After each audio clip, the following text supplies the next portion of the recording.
Happy Monday to everybody.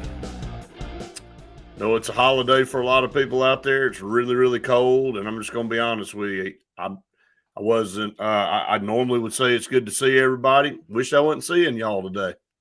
That wasn't the plan today, for me anyway. I was supposed to be in Washington D.C. like we talked about for about 3 weeks on this program, and didn't quite work out that way. Not because I didn't want to be there, because plans were changed in Washington, and unfortunately, we made the decision to stay home because really, I mean, there were things that we could have done, but didn't get to do what we wanted to do. So we changed directions and stayed at the house. So it is what it is. So it is good to see you guys this morning. Well, I'm glad to be here. It is inauguration day here in the United States, and I don't think that Brett and I tiptoe around the tulips at all, that we are major Trump supporters here. And so I'm excited about what is to come. It looks like maybe over 200 executive actions will be placed before the end of the day today, and some of those will have some specifics around it that I'm interested in. But I'll say this as an entrepreneur and a business owner, that, my friend, I learned a lot this last 4 years, and leadership does mean a whole lot when it comes into what goes on in the business environment, especially the small business environment. And let there be no doubt that if interest rates get back down to where they once were and inflation gets down to where it once was, I will be the most aggressive human being you'll ever want to put yourself in front of moving forward, because there won't be 2.5% interest rates and you and I not be aggressive this next time, bro. No, not at all.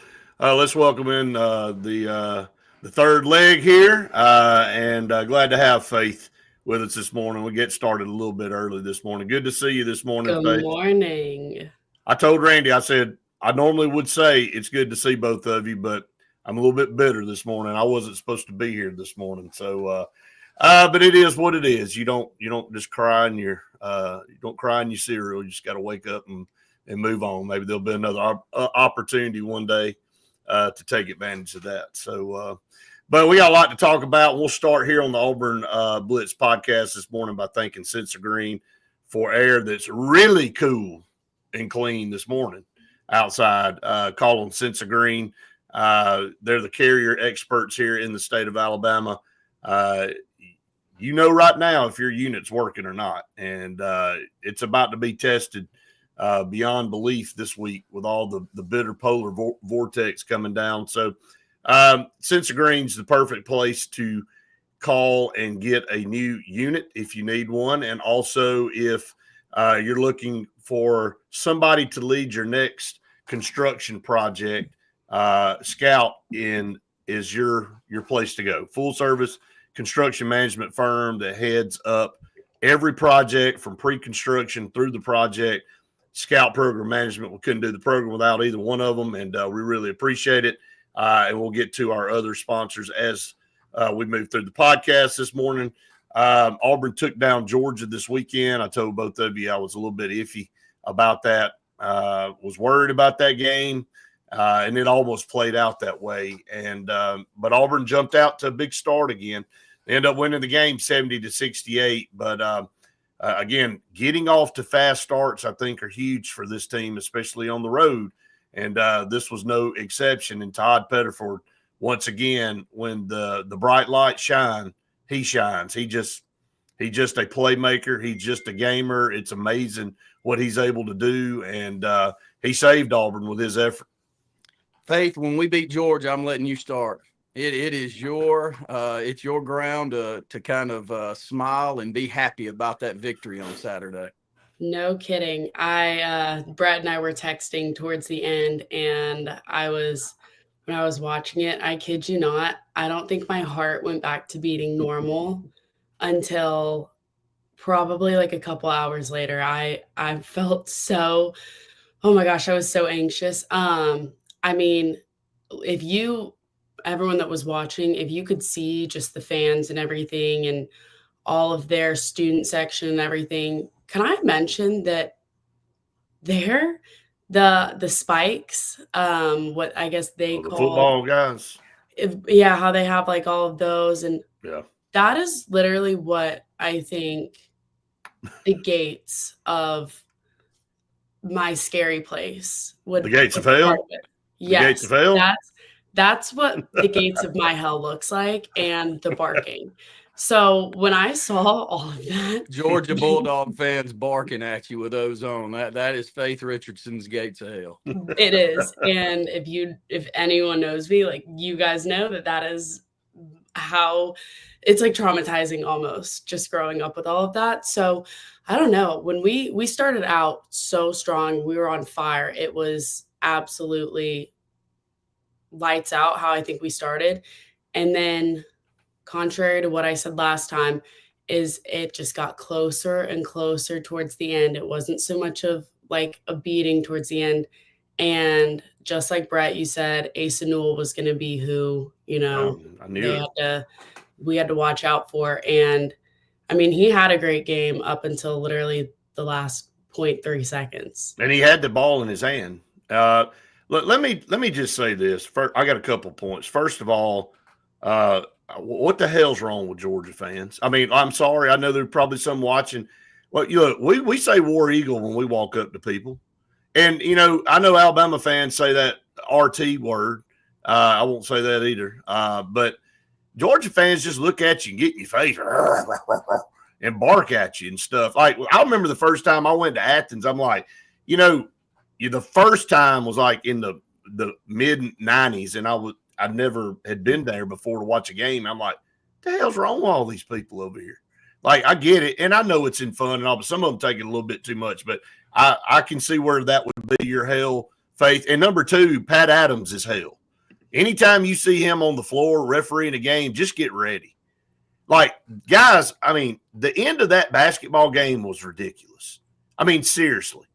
The way that thing ended, and Auburn contributed a little bit to that, and they turned the ball over, and I just couldn't believe what I was seeing. They had a shot to tie the game in the corner, and then, of course, the foul, and then you get the inbounds pass, and Asa Newell's right there, and they determine there's 0.3 left on the clock. I mean, the clock never started running on the missed free throw that went out of bounds until the ball hit out of bounds.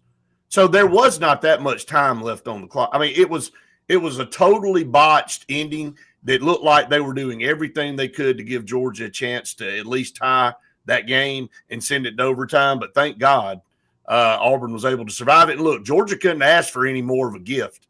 They had two opportunities at the end of that game to win it. I mean, to tie it. And Asa Newell had a point-blank shot, uncontested, and he threw it off the front of the rim. So, look, Georgia can't complain. Mike White didn't complain. He gave all the credit to Auburn. He said, my God. He said, that team without Janai Baroon, he said, they are just a good basketball team. Well, I tell you, Georgia is too. Those young guys really are great players, and I do sense that they're moving in the right direction there. But the push-off at the end, I mean, it's such an obvious push-off on Dylan to get open, to get that open shot. So I was kind of happy he short-armed it. And hit front of the rim, and it knocked out. Thank the Lord for Tahad Pettiford on Saturday, because you have Janai out of the ball game, and our post players did not give us the step up on the offensive end that we needed. Now, they played great defense. Dylan and Chaney and the whole crew kept us in the ball game defensively, but they just couldn't get any shots to go down on the offensive end. But, man, it is nice to have a freshman that once he gets going, you can watch him look over there at the sideline. He's talking to the team. He's talking to Coach Pearl, and he's letting them know that, it's going to be my day.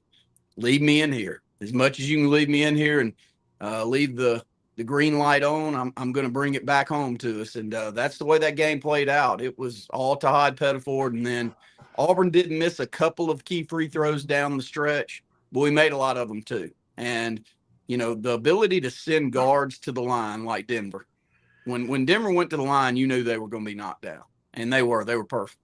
But the ability to send the guys that have the ball in their hands the most to the line to win the game at the end and actually do it. I was shocked Tahad missed one of those free throws at the end. The second one, I figured he'd step up there and knock it down too. But overall, the guards played exceptionally well with Miles Kelly with 13 points too. And if they don't do it, Brett, we don't get away with a win on Saturday. No. Once again, I mean, you look at it, and I heard what Coach Pearl said after the game. He said the problem that other teams have right now is they can't put their best player on 4 guys. And that the depth, again, not knowing who's going to step up from one night to the next. I mean, Chaney had 2 points, and it was really disappointing for him, I know. But he could just as easily come back this Saturday and have 20. And that's just what this team does. I mean, he had good shots. They just weren't going down. 1 of 9 shooting just was not a good night. Period. He had 35 minutes, so wasn't out of the game very much at all. But going back to what you were saying, Chad Baker-Mazara, 5 of 16 shooting for 13 points. If you look at Miles Kelly, he had 13 points, but Todd Pettiford had 24 points. And you're right. I mean, he carried us from the line. He missed that key one, but he carried us from the line because he was 5 of 8. We were only 12 of 20 from the free throw line. Georgia was 9 of 20 from the free throw line. So both teams could look at it and go, hey, if we'd have made our free throws, it would have been a different outcome, or would have been maybe not one that we had to sweat at the end, but that's part of it. And when both teams don't make their free throws, you see the ending the way it was Saturday. Auburn could have put the game away, or Georgia could have won it by 5, depending on how they shot from the free throw line. So that's why it's so daggum important to hit free throws. Faith, you talked about it last week. The environment was crazy. I did mention to y'all in a text message they were trying to drown us out, but they couldn't do it. I mean, our fans were louder than theirs. I don't think we had as many fans there as we normally would because Georgia bought the tickets up because they were waiting outside too. But man, we are becoming Kentucky if we're not already there. Faith, what you think? Yeah, I mean, like I said, could you hear it? Could you hear it like I did? Oh yeah. I mean, when you were watching the game and they're panning kind of the fans and everything, you see those Auburn fans sprinkled in there. It wasn't definitely like groups of Auburn fans, but I mean, you could tell that they were just trying to get in everybody's head and everything. And at the free throw line is when that little spike group or whatever was going crazy and all that kind of stuff. So personally, I can't imagine like the pressure of being like just taunted, I guess, kind of with everyone. I mean, they acted like it didn't faze them. So I thought that was great that they can kind of drown that out some. But yeah, I mean, Auburn, for what they could, they showed up. Well, it just seems like this team is very comfortable on the road. And look, that is an anomaly in this league, Randy. It doesn't get to them. It doesn't faze them. I think, what is that, 10 in a row this year now that Auburn, we got a streak going to 10 in a row going back to that Duke loss. But other teams' environments don't seem to shake this team. I mean, Georgia made that run at the end of the first half and closed the gap. Auburn had jumped out to a big lead, and Auburn had kind of let that one evaporate away. But we saw that at Texas too. This team is resilient. It's like they don't panic, and that's the thing to me that's going to carry them deep in the tournament. When they get to the tournament, this is the difference in this team versus maybe any team in the last 3 or 4 years that I've seen with Auburn, especially when you get to these neutral site games and won't be at somebody's home. If Auburn's handling that kind of pressure on the road, really makes you feel good about what they can do in March. Well, I don't want to pinpoint just one player, but it's impossible to watch the way that we won some of these key games and not point back to the play of Tahad. I mean, these road games have been his best games by far. And I don't know what that says to you about a freshman. I mean, that he's not normal. He's not normal. Well, he's built different. He's been coached up different. He embraces the moment. I think he embraces some fans being against him, and he shows up and he shows out. And when he can get going, it's really, really key to Auburn to have him go and score buckets at times when it feels like we can't get them from anybody else. But, you talked about CBM a little bit, Faith, this past week. And Brett and I were texting during halftime. We were like, that's one of his worst halves in that first half. And then he comes out in the second half and he has about a 4-minute stretch where he scores 8 or 10 points. And he does that consistently. I mean, it feels like just about every key game, you're going to get one half or the other where he's either going to start the game with 10 or 11 points in the first 3 or 4 minutes, or we're going to get into the second half where he senses that we need to get buckets and he'll go get them then. And that's the beauty of having those wing players with their length is they can get them from the outside and getting down in the end. Yeah, absolutely. I mean, I think he did a nice job coming back from that. And also, it didn't look like he got too emotional or too in his head or anything like that, which was a good thing to see.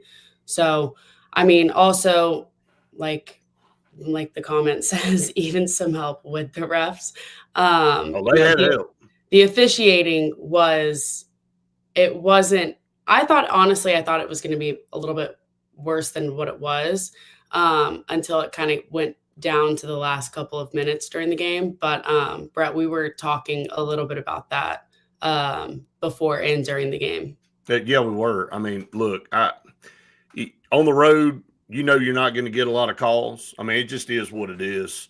And one of the things you got to fight through is you can't let it get you out of your mental game. And Auburn did that last year on the road at Alabama.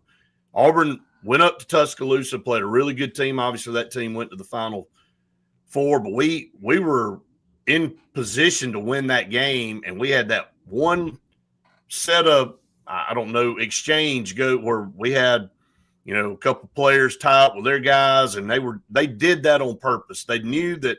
Again, I'll credit Chad Baker-Mazara once again. We've talked about him for the last couple of weeks. That is the scouting report on him and some of our guys is let's see if we can get them riled up and get them out of their game, because I think a lot of teams are seeing that's the only way they can get to this team is to get them out of their mental state and to get them into a situation where they're wanting to fight, wanting to jaw back and forth and not concentrate. But that's where Bruce Pearl and his staff have done a really, really good job with the veteran guys like Chad Baker and then some of these younger guys like Jakai and Tahad. They don't let any of that stuff phase them. They just take it and move on. They don't dwell over a bad call from an official. You just got to play the next possession, and that's what they do. And I think it shows the maturity of this team. And look, I'm not going to speculate, but I feel like Janai Broome will be back Saturday. Auburn has the week off, which this thing lines up. Randy, you said this a couple of weeks ago. I'm not sure this schedule could have been better for Auburn. Now, Auburn's played some tough teams, but they're 5-0 in league play. They're the only team left in the SEC that's undefeated. And they've got a week leading up to the biggest game of the season so far. Now, we can talk about the Maui Invitational. We can talk about, those games prior to the SEC. But now that we're in the SEC schedule, Tennessee was recently number one. They had that loss to Florida that dropped them out. If they hadn't lost to Florida, they'd still be number one, and we'd probably still be number two. So this is a massive game. Tennessee understands how big it is. Kentucky came in here last year and knocked us off about this time. It was around Valentine's Day last year, so this is a little bit ahead of schedule.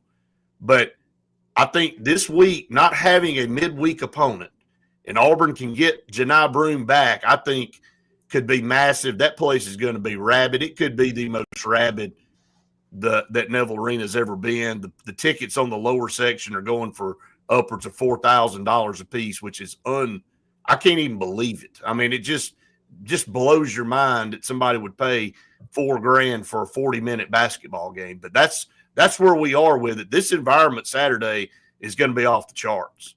Well, watched a lot of that Tennessee game on Saturday, and I got a couple of more minutes here before I'll step aside and let y'all have it. But Tennessee just finds ways to win basketball games late too, Brett. I think they're very, very well coached. They're very physical.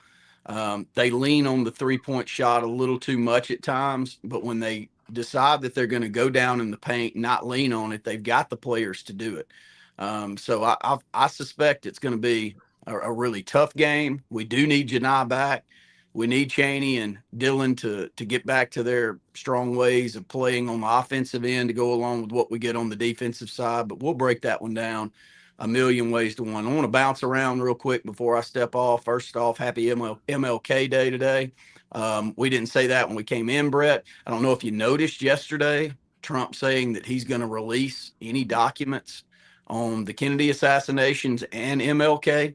So look, Right. I don't want to say that I'm hopeful that if anything was bad went on in the background that didn't get reported back in the day, that it does come to light and maybe gives a little relief to those families that dealt with that. So I'll say that here on this day, it's kind of a good day for that to happen if that is the case. So I'm expecting to see a lot of people talking and a lot of unique things to read about if you're into those speculations on what happened there. But also want to step aside and just say, you know, how great it is to be the number one team in the country and to be able to go on the road without Janai Broom and win these basketball games. We need to pinch ourselves a little bit. That our best players sitting over there in a boot. And we find a way when we have our post players score 4 points to get across and win the basketball game. Amazing feat. And Bruce Pearl and his staff just keep on keeping on and keep on shocking all of us. Interested to see the ratings tonight, Brett. You and I've talked about it until we're blue in the face. 2 blue bloods out there, Notre Dame and Ohio State playing for the championship. Will they get up to that 30 million mark? We'll see. The normal marks have been the semifinal games were at the 20 million mark. Right. But I don't know if it's also something to do with so many games, so many different. I haven't heard anybody even talk about this game. I mean, I'm going to talk about that a little bit later. But. Yeah, I think that's going to be interesting. But I'm sitting here in Auburn. I'll go ahead and spotlight our businesses here in Auburn with Lee Apparel and Sign Source. We're actually in Dable, but I'm at our new location in Auburn on Opelika Road and about to leave to go down to another business that we're in the process of merging with on the signage side. But Lee Apparel, from corporate apparel, custom printing, promotional products, we can handle all of that. And on Sign Source, from design to vehicle wraps to the printout of your sign to the installation, we can handle it from start to finish. 256-825-0197. And let me go back and correct something I said just a minute ago. They'd be number one. They would not be number one going into this game because they lost to Vanderbilt. I don't know what I was thinking. They lost to Vanderbilt by 2, but they had a chance to beat them. But I was busy texting Lyndon about another Vandy win because now she's a Vandy Commodore because her husband obviously works for Vanderbilt. And so, but anyway, but Tennessee has lost 1 blowout and 1 rival game by a couple points there at the end. And that just, again, it tells you how hard it is to win on the road and how thankful we should be out beating down our best player to continue to find ways, and went to a place that Georgia hadn't lost this year, by the way. Let's talk about that a little bit. And I know you got to get off. Yeah, y'all have a good morning, and look forward to being back with you tomorrow, Brett. Yep. All right, man. Thank you, buddy.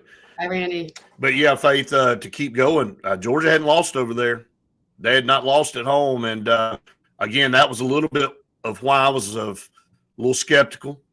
Kentucky went over there and got beat, but then, of course, Alabama goes to Rupp and beats them. So Kentucky's dropped a few now, about like I thought Kentucky would be this year. I think I don't know that anybody had really high expectations for this Kentucky team after Calipari left and went to Arkansas, and they had several guys go in the portal and get some new guys. But Pope's done a good job with them. But that's not as impressive win as I thought it would be, the way they started the SEC schedule. But anyway, long story short, Georgia at home had not lost.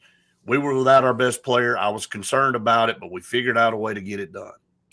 Yeah, and, like we were just saying, having this week off, hopefully Janai will be back for Saturday. Now, what do you think if he's not going to be playing? What do you think is going to be key for Auburn?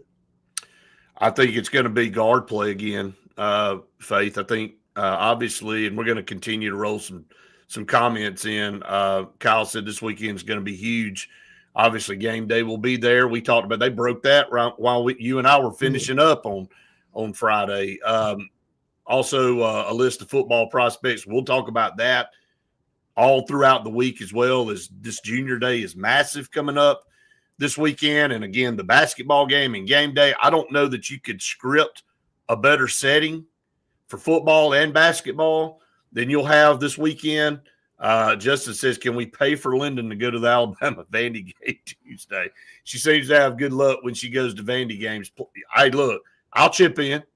I mean, anybody want to start a GoFundMe for Lyndon to go to the Vandy game? I'll make sure I let her know that we're going to start that here so she can go maybe jinx Alabama. But no, going back to what you were saying, I think Zakai Ziegler is the key for Tennessee.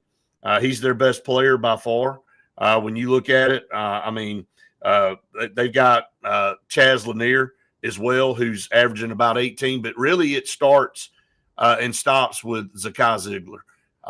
And I think Denver Jones, once again, although it wasn't a great – I mean, he had a decent night shooting the basketball, but it wasn't great. It's his defense that we have to have night in and night out, because he's going to go against – and he went against Demery for Georgia, and he made life a living hell for a bigger guard. Everybody wanted to watch that matchup to see how they kind of matched up, and I thought Denver did an outstanding job there. He's going to be on Zakai Ziegler, and we need to run him till his tongue runs out and get him kind of in a situation where everything he does is contested, even his passes. So, without Broom, let's just speculate and see if Broom is not back. We're going to really watch that perimeter and our guard play. But I think Chad Baker-Mazara and Dylan Cardwell will also be a big key, and Chaney. I know I'm sitting here basically listing the roster, Faith, but at some point in time, you're going to have somebody else inside step up. So Chaney or Chad Baker, or a combination, will be key, obviously, in this game on Saturday. Yeah, and then Jeff said Broom should be back based on the TikTok from Auburn basketball yesterday when he was marching around and dancing without the boot. So I saw that. I saw it too. Yeah, and hopefully that's. Was that a little bit of I guess indiscreet message that he was sending out to everybody that, hey, look, I'm gonna do this TikTok. The first thing everybody noticed, Justin sent that over to us too in a group text, is, look, he doesn't have a boot on. So if he can do a TikTok and jump around like that, maybe that is his little subliminal message to everybody that, hey, I'm coming back Saturday.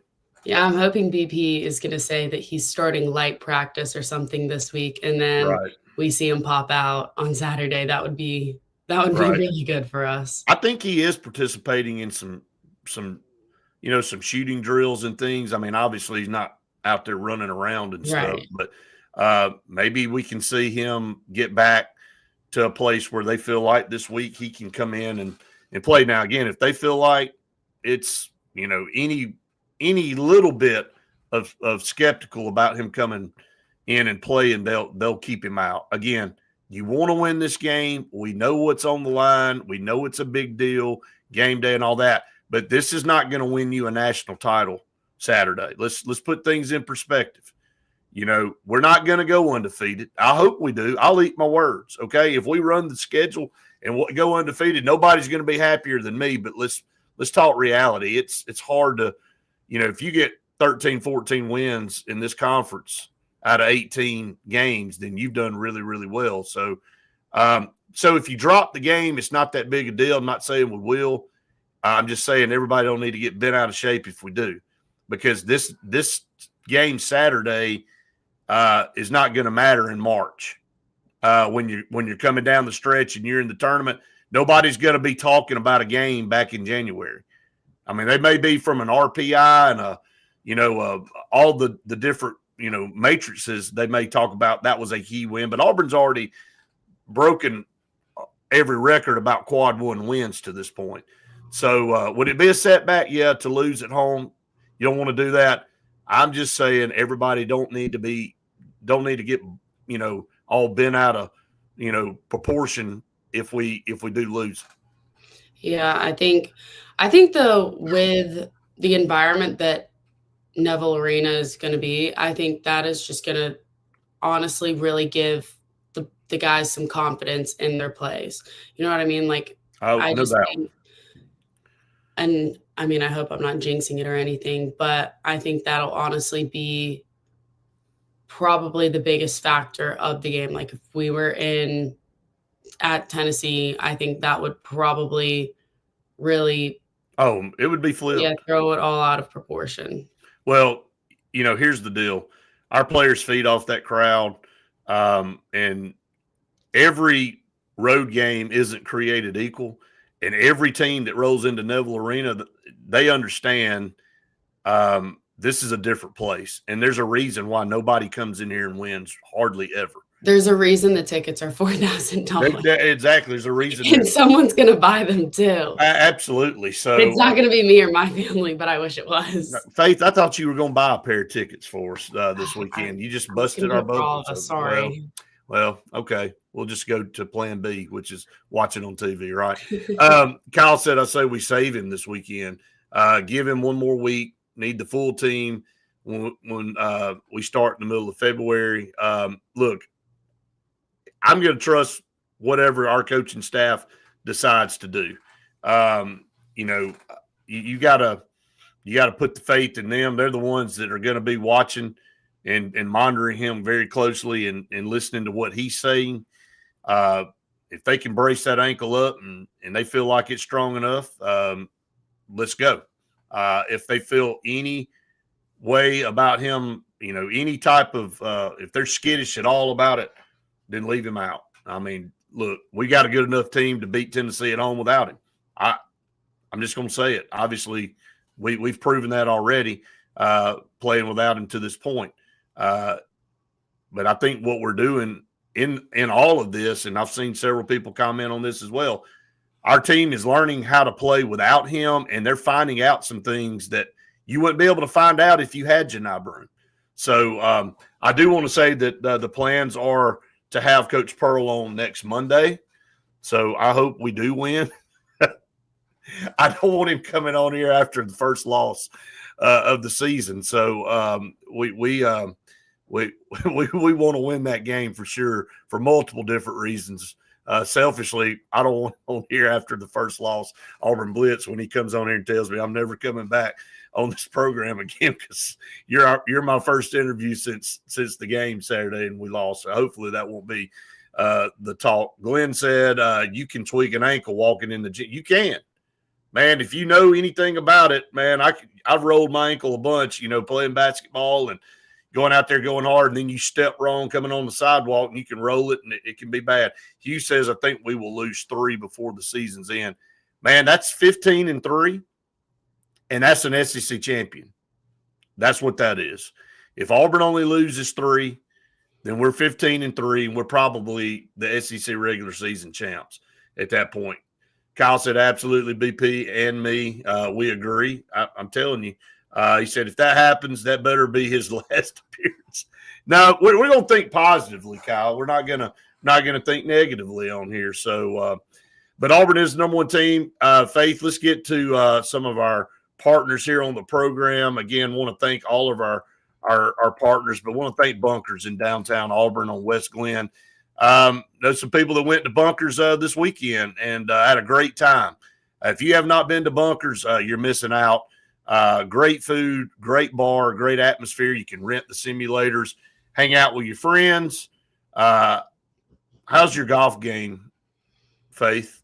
I actually took a golf class, I think my freshman year, and he used me as an example for the class to show my swing. Now, if you were to ask me to hit the ball and not just do the motion. So you had a good swing, but as far as translating it to hitting the ball, maybe not so much. Correct. My father and my brother have really tried. Only do so much with what you got. So, but anyway, hey, look, so no PGA Tour in your future. No, not for me. Not for me. Okay. I wish. But guess what? You can go to Bunkers. You don't have to worry about all the stress of PGA, and you can hit the ball amongst your friends and not matter. So nobody's judging. How about that? Hey, that's what I like. And I don't like when people are behind, and I Right. get really nervous because I just keep missing it and they're coming up closer.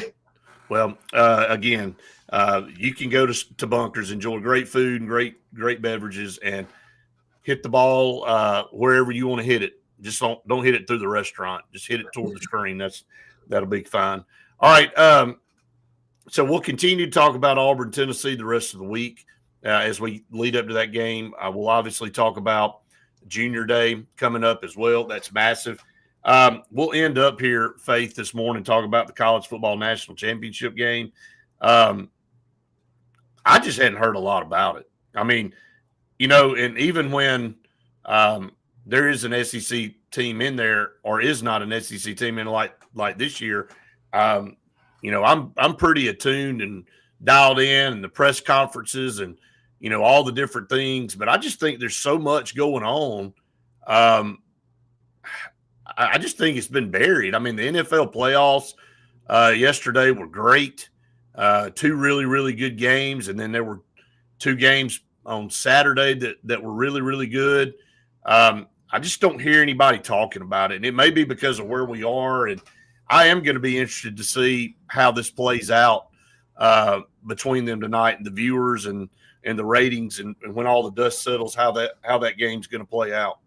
Yeah, we talked about that a little bit on Friday, but I'm with you.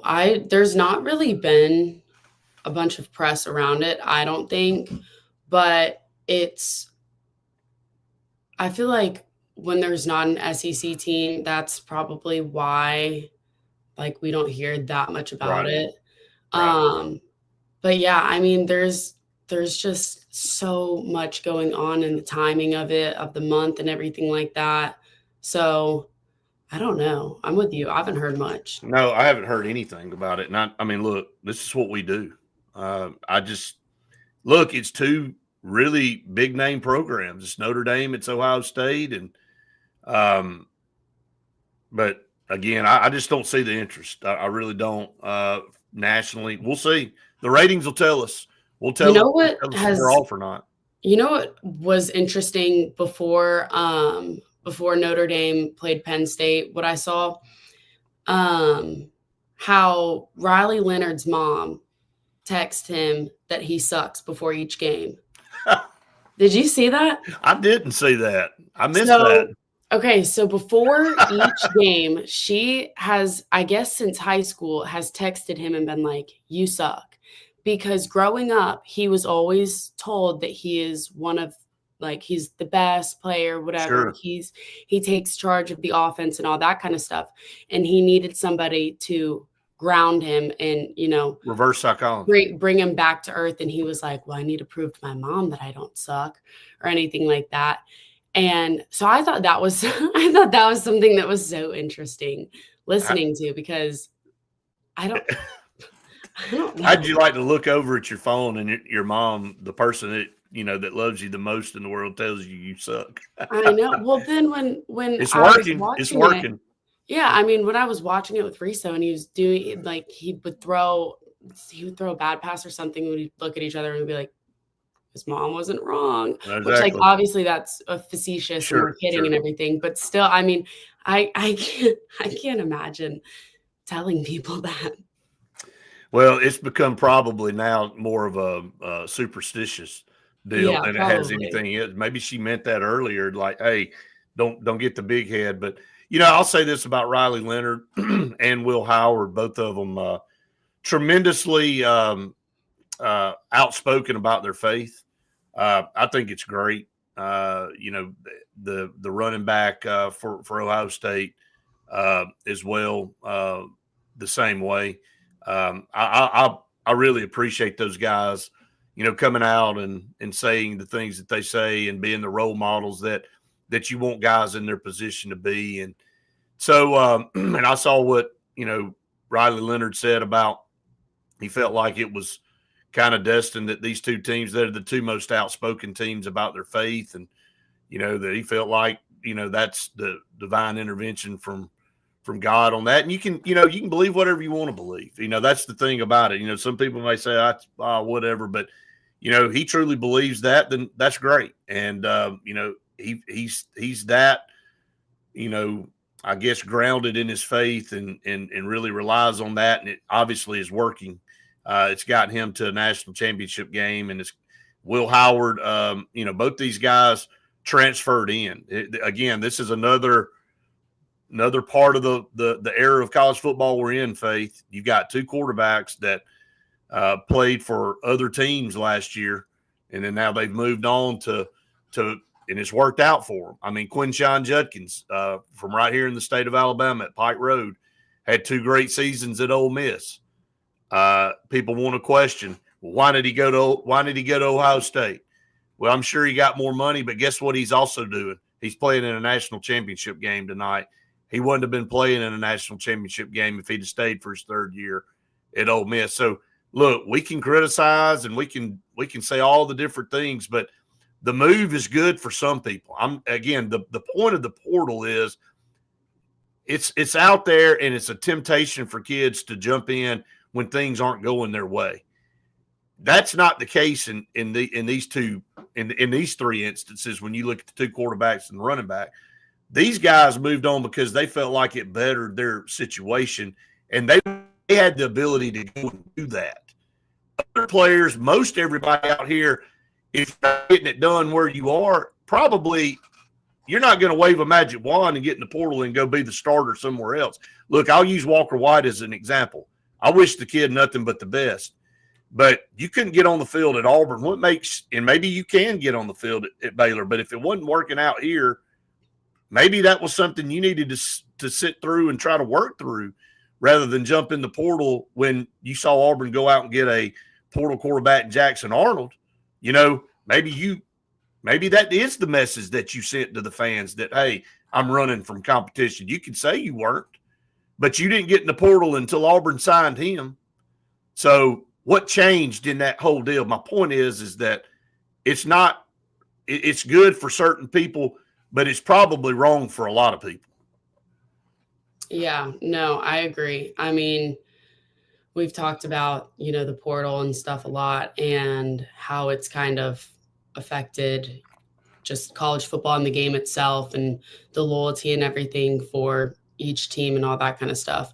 So I don't know, but going back to, this national championship, I think both teams they've both had a great season so far, and they've really proven that, they're the team that deserves to be in this position right now. Right. So I think it's going to be a battle of the offenses. I think Ohio State they're better offensively. I think they've got the best defense in the nation right now. And I think they've proven that time and time again. And it's been, I think, with Jeremiah Love having a knee injury, and when he was playing last, it was, he was kind of faulty with his knee. And I think if Ohio State can shut him down on the defensive side, them Jeremiah Love being their best, running back, I think Ohio State is going to have this game in the bag. No, I'm with you. I think a lot of people feel that way when you look at the matchup in this game. I think that's what you turn your focus to. I think you look at Ohio State from an offensive standpoint is better, and their defense obviously best in the country. And Notre Dame has sputtered a little bit. I mean, they've won some games with, not very much offense, and they've had to have some things kind of bounce their way. But, that's what happens when team, and I don't want to bring the luck of the Irish in here, but, you got to have some lucky bounces and some things go your way to win a national championship. And Notre Dame has positioned themselves in that. But Ohio State's 8.5-point favorite in this game for a reason, because I think most of the country feels exactly the same way you do, Faith, in what you just said. All right, some of these comments coming in. Kyle said, at this day in America, everyone's attention's on drones, presidents, and fires. I guess that's the way it should be, but I still think that if an SEC team was in the championship, we would know for sure. Yeah, talking about why we don't hear a lot about it, I think Kyle's right. There's a lot going on. Today's inauguration day. It's kind of getting buried underneath all this. I mean, all the mainstream media and all. But I think that's a great reason that Notre Dame and Ohio State are, the two teams that are in the national championship, because they're so outspoken about their faith and religion and all that kind of stuff. And during today, with everything going on, I think it's a great reason that they're in it, to be able to express that during this time. Absolutely. I couldn't agree more. Justin said percentage chance Bruce hangs it up if this team wins a natty. Kyle said 10%. I don't even want to talk about it, Justin. I hope not zero. I hope the percentage is zero. But I would say if Auburn won a national championship, I would say he would stay. I think so. I don't think he's going to hang it up after that. I think he's not done. Yeah, I think he's got a lot of coaching just getting started. Right. So if we do win a national championship and he does decide to say, hey, that's it, then, hey, nobody can say a word to him. I mean, I don't think anybody could ever envision Auburn winning a national championship in basketball. And, he had us on the cusp a few years ago, and this team right here, barring something crazy, I think is going to definitely make a run here. Let's see here, some more comments. Moving through here, Hugh said, I don't believe a team today needs a blue chip every year anymore unless portal rules change. Nobody can wait anymore. Look, when you're recruiting, and he's talking about a quarterback, when you're recruiting, like Auburn's got Deuce Knight, let's just be honest. You can fast forward to this time next year, Faith, and what does Auburn's quarterback room look like? If Jackson Arnold let's just say he had an outstanding year this coming up year, it's either he's going to come back and play another year at Auburn or he's going to go pro. So what's Deuce Knight going to do? Look, I'm not trying to stir up controversy, but it's just the truth. I mean, what's going to end up happening? I mean, we're going to be here talking about, is Deuce Knight going to stay, or has he already gotten in the portal at this point because we're in January, or is he going to stick it out another year? We saw the situation at Texas. Arch Manning sat on the bench for 2 years. And Quinn Ewers does announce that he's going to go pro, but I think everybody knew, regardless of what happened this year, Quinn Ewers was out, whether it go pro or he transferred to another school, because Arch Manning wasn't waiting a third year. And Texas was not going to just let – it's just wild to even sit here and talk about it, because it's like Quinn Ewers had a great season, had them on the cusp of getting a national title, and you're talking about, I don't care what he does. I don't care if he wins the national championship. He's not our quarterback next year. It's just wild to even talk about. And I think that's where even I just get so confused in some of that, because it's just changed so much now. And some of it is just beyond me, because, I mean, I didn't play the sport in college and all that kind of stuff, or at all. And it's like, why? I think you need to be at a school that the offense it fits your playing style, and same with the coaches and everything like that. And if you're not playing, part of it is, why are you not playing? Why are you sitting on the bench? Is it because the guy above you is a senior and he's better and all that kind of stuff? And that's fine, whatever. But don't you want to learn from that guy and from those coaches that developed? Nobody wants to wait anymore, though. And that's the thing about, again, I think I'm fast forwarding to talk. I know we're going to be talking about this. I know we're going to be saying, is Jackson Arnold the guy? And if he does not, if he does not have a good year, obviously it'll be a no-brainer that Deuce Knight would be the guy. But if he has a great season and has got another year, it's going to be a tough decision. And Deuce Knight's a highly rated quarterback. And, I think a lot depends on if he gets some snaps during the year and he has a package for him and all that kind of stuff. I know we're kind of looking way off into the future. Kramer wants to know if you and Taylor Corn are the same person.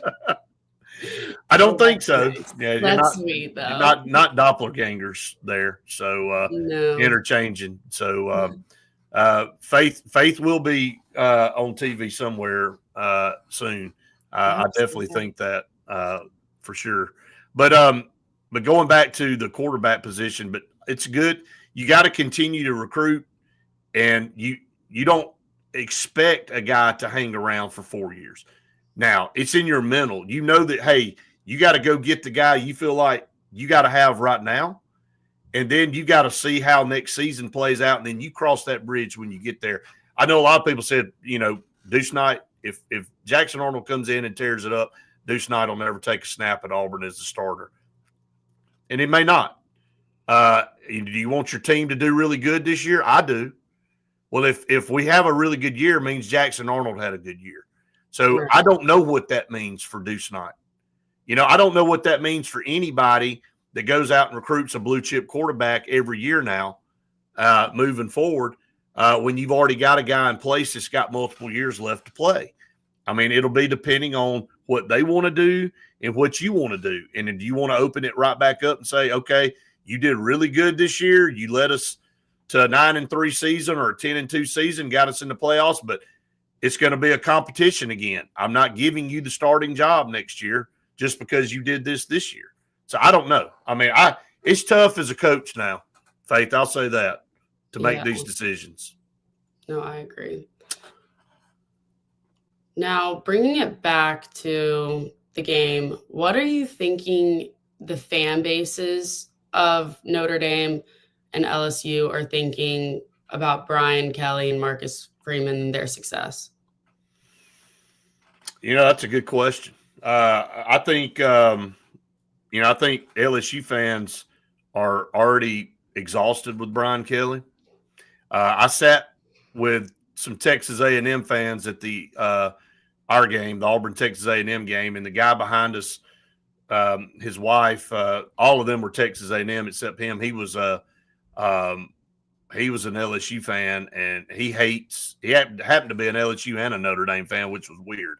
But so he was like, crap, I've had Brian Kelly twice, and he sucks and I hate him and blah, blah, blah, and all this kind of stuff. And Notre Dame, look, I love Marcus Freeman. I think he's done an outstanding job. And, I think Brian Kelly left in the middle of the night kind of deal because he felt like he couldn't get it done at Notre Dame. And he fled down here to the SEC. And, all he's done at LSU is underachieved. So I think it's more about, I think Notre Dame's really happy with the trade. I think they're glad they got rid of him, and I think LSU at the time may have thought they had stolen the next best coach, and now they're realizing that he's a fraud, just like when he got out there in the middle of the arena when they announced him and he had that fake Southern accent. Everybody was like, oh, hold on just a minute. Who is this clown? What is this guy doing? So, I don't like Brian Kelly. I don't like his demeanor. I don't like the way he comes off. He does feel like a fraud to me, and he has underachieved at LSU. Now, I know they won the bowl game. I know they beat the Baylor's brains out there, in which I kind of enjoyed that because I know we open up with Baylor, and maybe that kind of shows what we're going to get to walk into. I know you can't really do the slippery slope comparison, and they beat them, so we should beat them. But hey, man, I'm glad LSU's got Brian Kelly. No, I agree. Yeah, I was just wondering. Don't you think that? No, I think Notre Dame fans are happy they've got Marcus Freeman and not Brian Kelly. Yeah, I think they can, just if you just look at the numbers. And I agree with you though when you say his demeanor and the way he comes off. Yeah, I'm not a big fan. Yeah, and I think that shows with a lot of coaches and their teams in how they play. Like, yep, I think it's as simple as that. I totally agree with you. All right, a few more comments. I think Deuce will make it easy. I'm hearing that they are surprised how good Deuce looks, body-wise and development. Yep. I mean, look, the guy does. I mean, I watched the Alabama Mississippi. Our team, our group called the game, the Alabama Mississippi game. I didn't call it this year, but Corley Bounty and Rick Cleveland called the game, and I was watching it. And on the broadcast, on TV, he said, look, my guy Brett back at home is loving this Deuce Knight performance out here, and he looked so good in that Alabama Mississippi game. Faith, he is way ahead of schedule. I think he's going to make it tough. I think it's great. I think hey, you bring Jackson Arnold in, and you don't just tab him as the starter just because he's the guy you got out of the portal.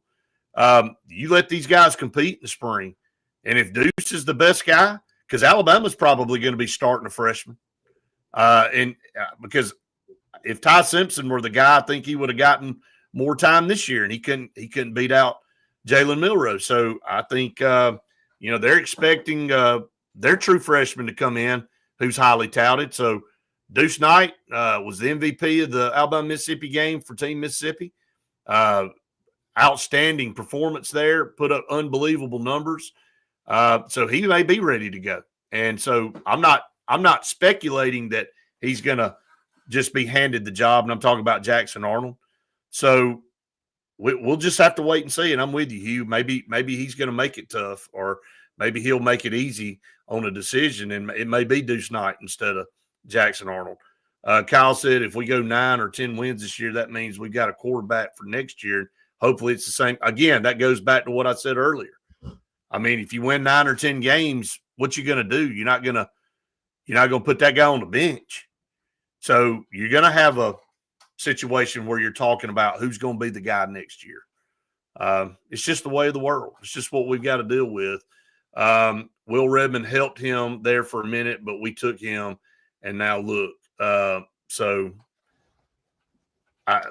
think we got. It's a good thing to have 2 good quarterbacks, and so I'm looking forward to it. Glenn said, if nothing else, AU has a defense to take to Baylor. No doubt about it. Defense is going to play well. Defense was top 15 in the country, and I think it got even better with this recruiting class, Faith. So, yeah, I agree. Going to be fun. Well, Faith, it's been fun this morning. Again, we want to thank all of our partners here. We want to thank Sense of Green for air that's cool and clean. Call on Sense of Green. It needs to be air that's warm and clean this week. If you got your unit rolling like mine is this morning, they are the carrier experts. Call on them. Scout Program Management in Birmingham. That's where they're based out of. Full service construction management firm handling your project from start to finish. You got to have somebody that knows what they're doing, can deal with the contractors, can deal with the developers, and they'll take you all the way through and make sure your project is done to perfection. Bunkers, again, there in Auburn and on West Glen. Can't thank them enough for what they do. And what a great place to go hang out and watch the national championship game tonight. If you don't have any place to go or anything to do, go to Bunkers. Great food, great beverages, and awesome opportunity to get out there and play a little golf indoors. And then, of course, Sign Source and Lee Apparel down in Daville, Alabama, for all your sign needs and all your apparel and promotional product needs. Call on Lee Apparel and Sign Source. Faith, do you have an exciting Monday ahead, or just going to be chilling today? I think I'm just going to be chilling. I'm about to brace on the cold with my Lucy back here. Oh, yeah, she's laid out back there. Oh, she keeps snoring. I'm wondering, I'm like, can people hear that? Yeah, so we're just going to be chilling, watching, and hopefully I'm not going to freeze outside, but right. I don't know. We'll just stay warm, bundle up out there for sure. No kidding. Well, Faith, we'll get back together in the morning for another Auburn Blitz podcast. We want to remind everybody, Auburn Blitz TV show on at noon today, Andy and Jim. So make sure you tune that in. And again, we'll see all of you tomorrow. Have a good day, everybody. War Eagle.